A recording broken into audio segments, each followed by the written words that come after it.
তাহলে শুরু করা যাক। এখানে পেঁয়াজ, রসুন, আদা, কাঁচা লঙ্কা, টমেটো এগুলো আমি নিয়ে ফেলছি, ঠিক আছে? এগুলো আমি নিয়ে রাখলাম। তারপর আমি পেঁয়াজগুলো সুন্দর মতো কুচি কুচি করে কাটবো। সুন্দর মতো আমি পেঁয়াজগুলো কুচি কুচি করে কাটবো। যারা আমার এই ইউটিউব চ্যানেলে সাবস্ক্রাইব না করে বসে আছেন, তারা জরুরি জরুরি সাবস্ক্রাইব করেন। তারা সাবস্ক্রাইব করে আমার নতুন নতুন ভিডিও আপডেট পেবেন। এখন পেঁয়াজগুলো আমি কেটে নিলাম। এখানে কাঁচা লঙ্কা, রসুন, আদা এগুলো আমি আমি মিক্সার করে নিব, গ্রাইন্ডার মেশিনে মিক্সার করে নিব।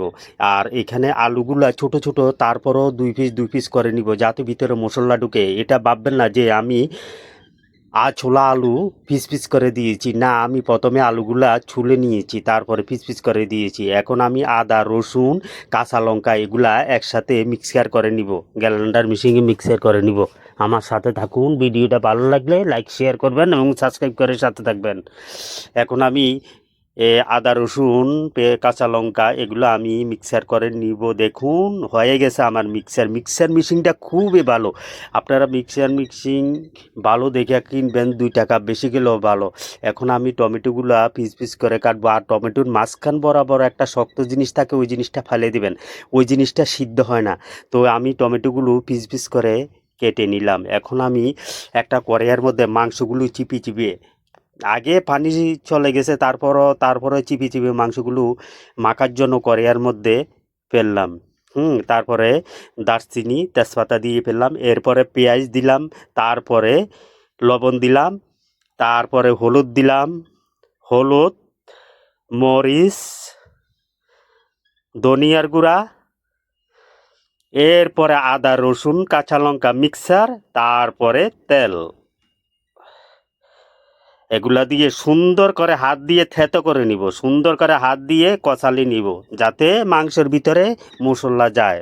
সেইভাবে আমি মাংসগুলা কষলিয়ে নিলাম। তারপরে ঢাকনা দিয়ে 10 মিনিট পর্যন্ত আমি এইখানে রাখলাম, ঢাকনা দিয়ে, যাতে ম্যাগনেট হয় 10 মিনিট। এখন কড়াইয়ের মধ্যে তেল দিয়ে তারপরে আলুগুলা সুন্দর করে বেজে নিব। আমি আলুগুলা বেজে নেওয়ার কারণ হলো, মাংসের সাথে যদি আলু বেজে দেন তাহলে সুন্দর একটা ফ্লেভার আসে, খেতেও খুব সুস্বাদু হয়। আবার অনেকে কাঁচা কাঁচা আলু দেয়, ঠিক আছে? যে যেভাবে খায়, যার যেমন তৃপ্তি, এমন আমার তৃপ্তি লাগে না, তাই আমি আলুগুলা বেজে মাংসের মধ্যে দিই। এখন আমি যে আলু ভাজার তেলটার মধ্যে আমি মাংসগুলা ঢেলে দিলাম। মাংসগুলা ঢেলে ভালো করে আমি মাংসগুলা কষিয়ে নিব। যত মাংস কষাবেন তত টেস্ট হয়। এখন আমি ভালো করে মাংসগুলা কষিয়ে নিব।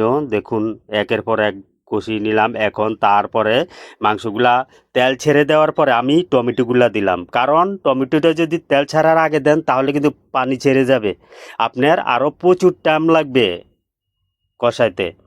এখন আমি কি করলাম, ভালো করে আমি কষিয়ে নিলাম। দেখুন একের পর এক সুন্দর করে আমার তেল ছেড়ে দিয়েছে মাংসে। এখন আমি একটা বড় কড়াইয়া বসিয়ে দিলাম, কারণ আমার এখানে 2 কেজি দেশি মুরগি, এখানে ছোট কড়াইয়ার মধ্যে আটবে না, তাই আমি বড় কড়াইয়া বসিয়ে তারপরে কড়াইয়ার মধ্যে ঢেলে নেড়ে ছেড়ে আমি পরিমাণ মতো পানি দিলাম। ঝোল বলতে এটা মনে করবেন না যে 1 পুকুর পানি আমি দিয়ে ফেলছি, না, 1 পুকুর পানি দিলে চলবে না।